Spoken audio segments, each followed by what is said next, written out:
What's going on, guys? We're going to do a little stock market recap today. This is going to be a little basic summary. We're going to go over some things here on the options flow as well as the overall market sentiment, kind of get ready for tomorrow into the rest of this week, into next week. So what we're looking at right now, overall market direction today was bullish. The leader index was the triple Qs up 2.5%, with some bullish momentum.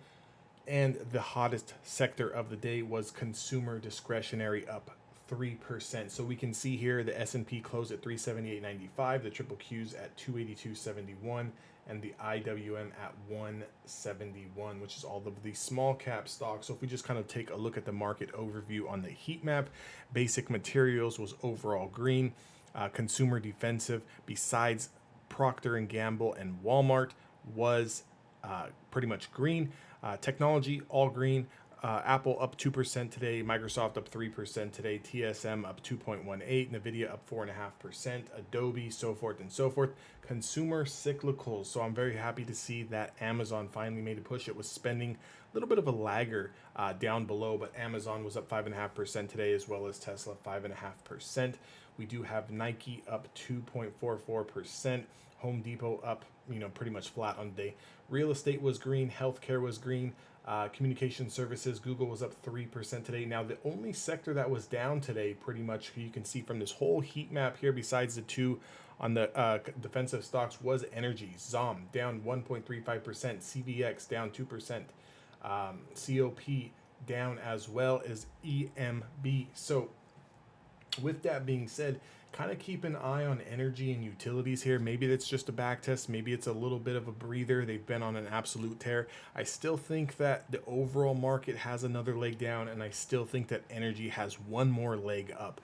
When that flip starts to switch, then you're going to want to be shorting the energy and utilities names, and then you're going to want to be going long in things like technology, consumer cyclicals, as well as communication services, and you can mix in some healthcare for a little bit of a wild card play there. Some of the biggest gainers today: BA, Melly, Neo, Snow, Netflix, Shopify, Team, SE, Rivian, and LFC.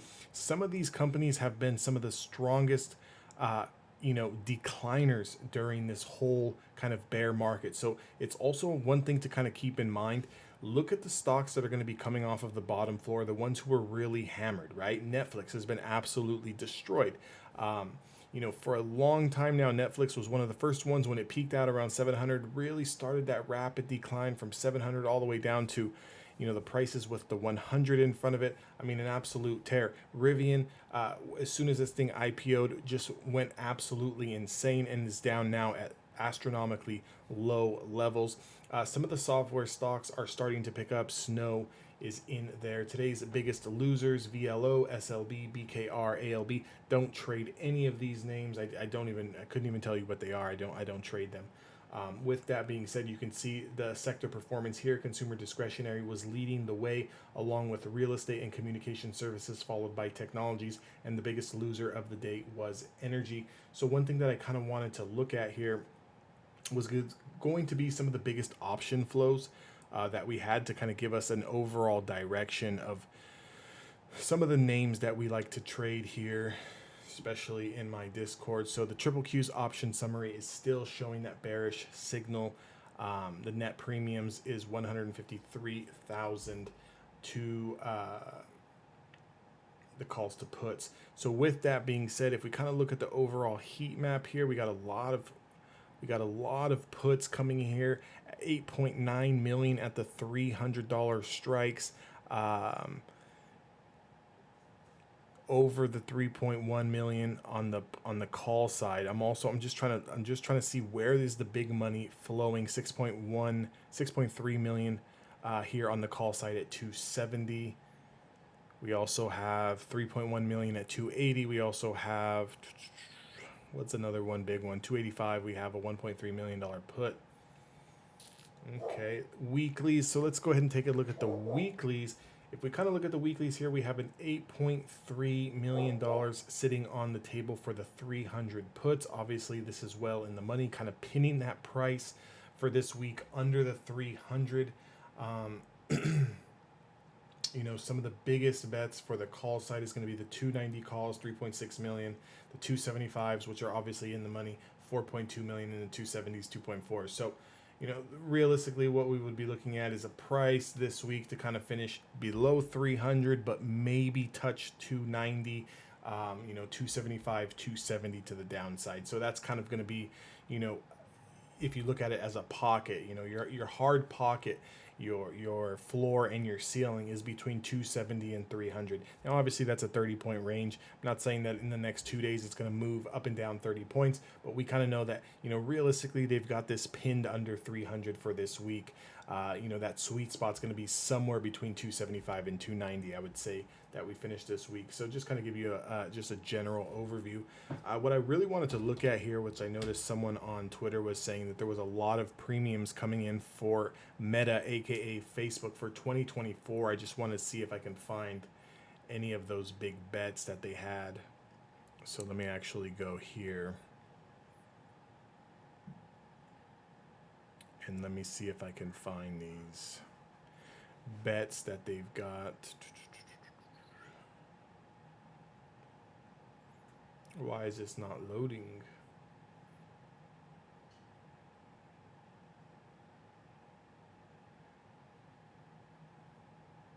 $2.5.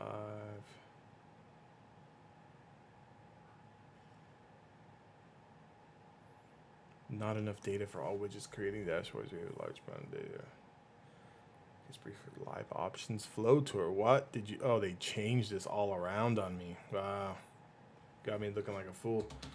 They changed this all around on me. Okay, so what we're going to look at here is the meta calls here. So overall flow is still bearish. Net premiums 15.33 million. Calls to put ratio is 65.65%.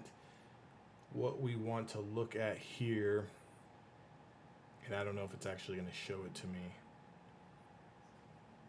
but a lot of people were posting from the scanner today 420 strike prices, but not until 2024. Here's one right here.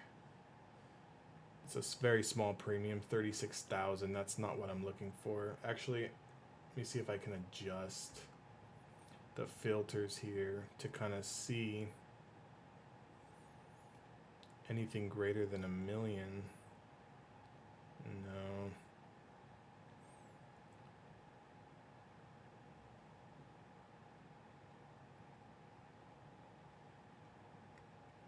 So what I actually want to look at here is a minimum premium of, let's say, 250,000. That way we kind of weed out all of the small options players here, and we can really get a feel of some of the bigger whales that were laying some bets down on Meta. So here we go right here. So this 420, this is what they were talking about. Let me actually pull up my drawing tool for a second here and kind of see. So if we pull up my drawing tool here, this 420 here, right? So big calls on Meta, block trade above the ask for 420 strikes. Obviously not going to expire until 2024, but we are looking at $30 million worth of premium on this block order here. Here's another one here, another block order for $30 million here. I would not be surprised if this is not the same hedge fund. So this is something that you guys want to kind of, this is something that you guys are going to want to kind of keep in mind as you guys are kind of, looking for stocks that when we do come out of this bear market, where was the money flow going when we were on the decline?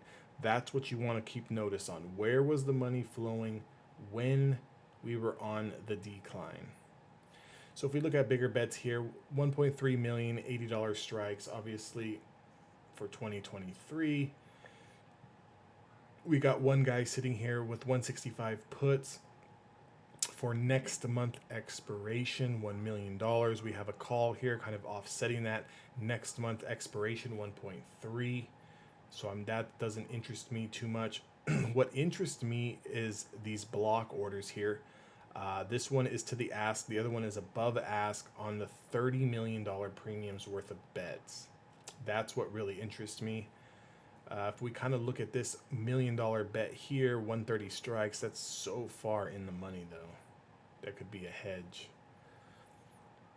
Yeah, that could be a hedge. We do have